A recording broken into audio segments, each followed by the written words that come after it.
Tudo aconteceu muito rápido. Aqueles dias, semanas e meses em 1963 corriam céleres como um vento que prenunciava uma forte tempestade. Uma tempestade revolucionária sobre o Brasil.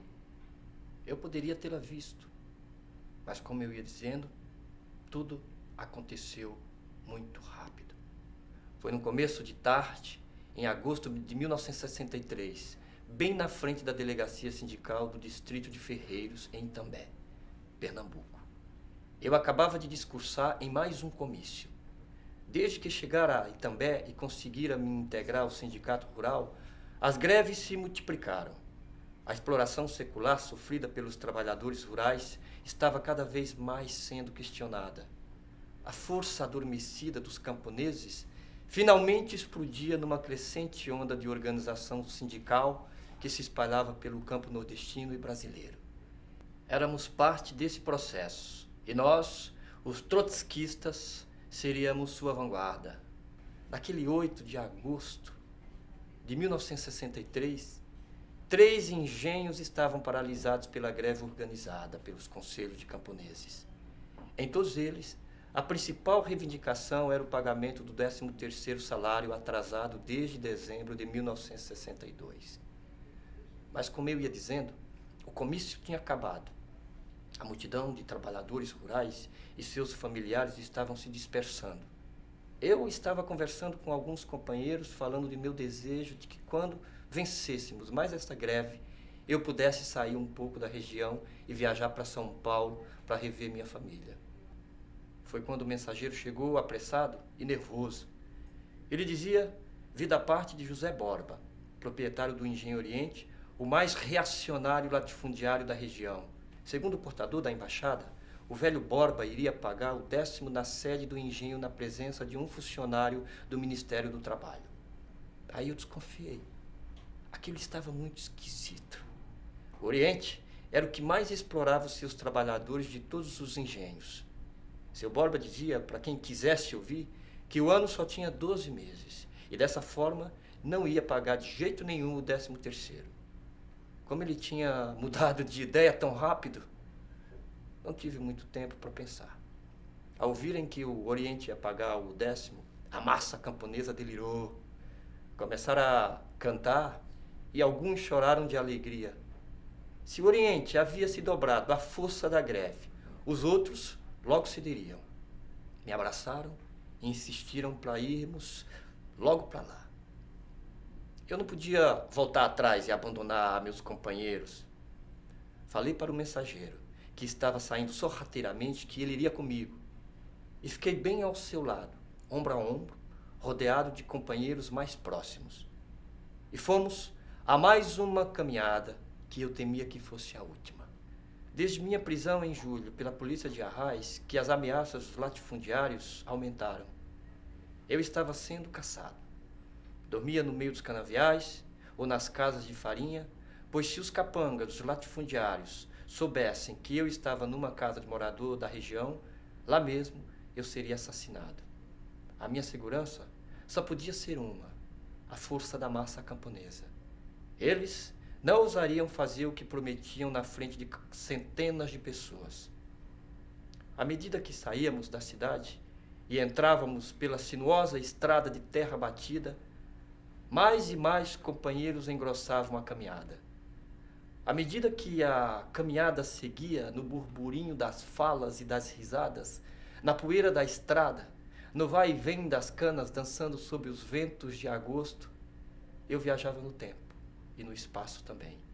E via e ouvia, como no redemoinho de imagens e sons, minha vida, breve, mas intensa vida. Via meus pais, seu Sebastião e Dona Florença, nas lidas da vida. Papai com o comércio de queijos e a gráfica e a paixão pelo comunismo. Minha mãe comigo e meus irmãos.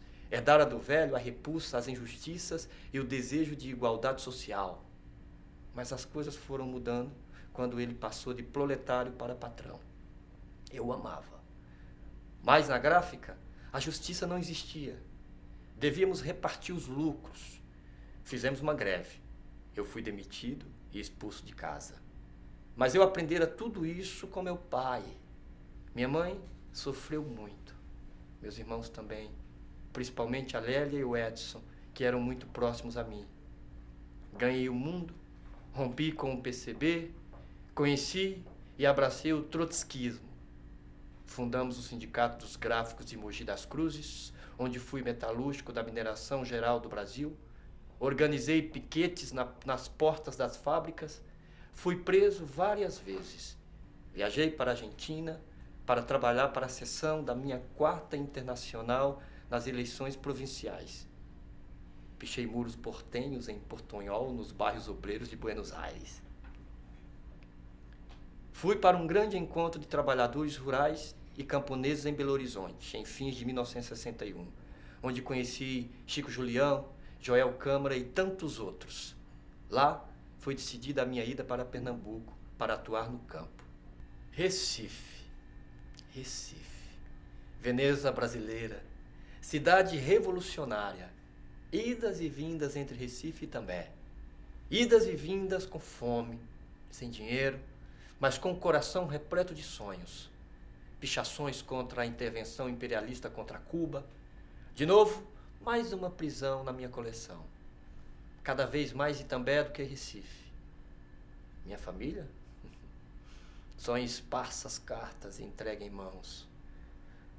Muita saudade de todos.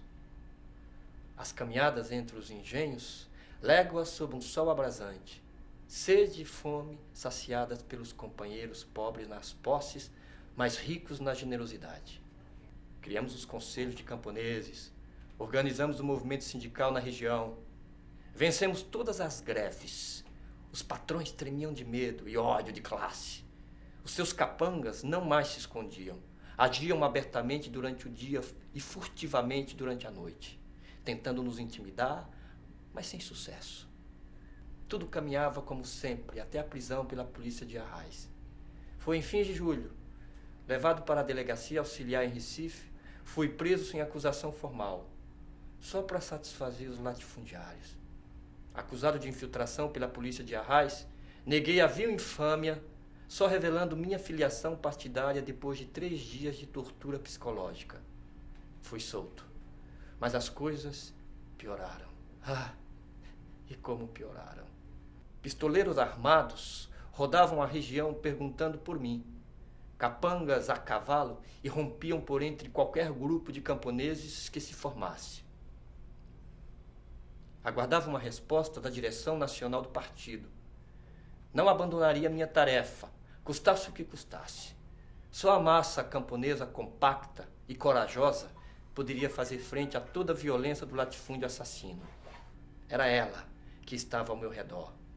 Era ela, o ar que eu respirava. Era ela, a minha força e esperança.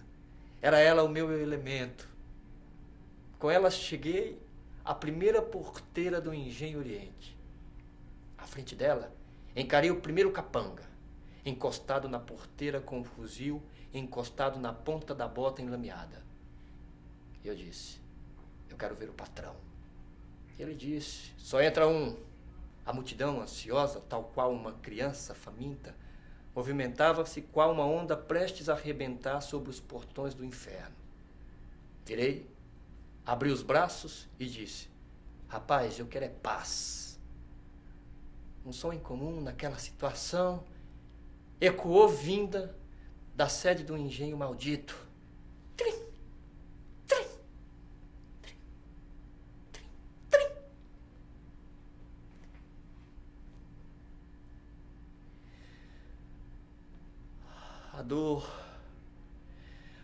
A dor, atravessando as costas e saindo pelo peito. O grito lancinante e derradeiro. A fuzilaria bestial e covarde. O tropel insano e desordenado da multidão apavorada. Quem eu sou neste último lampejo de consciência e vida? Eu sou Paulo Roberto Pinto, mas podem me chamar de Jeremias.